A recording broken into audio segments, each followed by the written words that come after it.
Recording by Sargam Studio, Bodhgaya।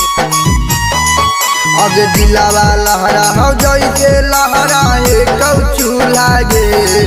अब दिलावा लहरा हो जैसे लहराए कौचू लागे।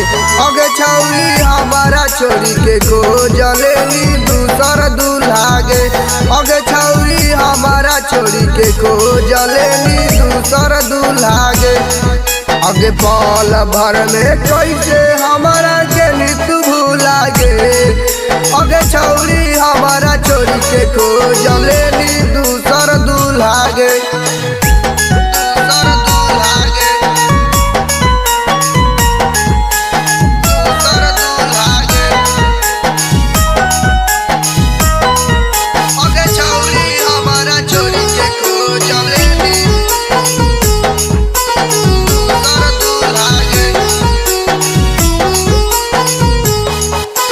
हालियो न पसंद तकहे बननी प्यार के डोरागे। जियल बेकार कोई डालाई के तीनों रागे। अगे हालियो न पसंद तकहे बननी प्यार के डोरागे। जियल बेकार कोई डालाई के तीनों रागे। अगे हम न जानलियो तूफान जैली लागे। अगे हम न जानलियो तूफान जैली लागे। अगे हमारा छोरी के को जलेनी दूसर दूल्हागे।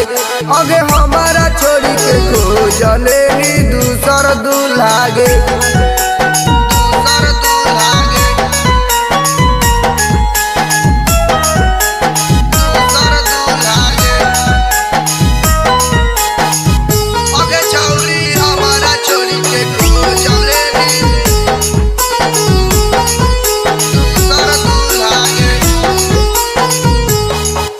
अगे करा नहानी प्यार हमरा से कोई नी तू लगे।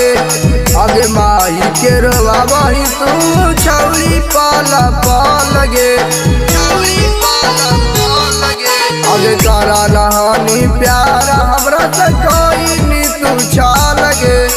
अगे ऋषि के रोवा वही तू छौरी पाला लगे। अगे अमर के धार लेनी दूसर मुलागे।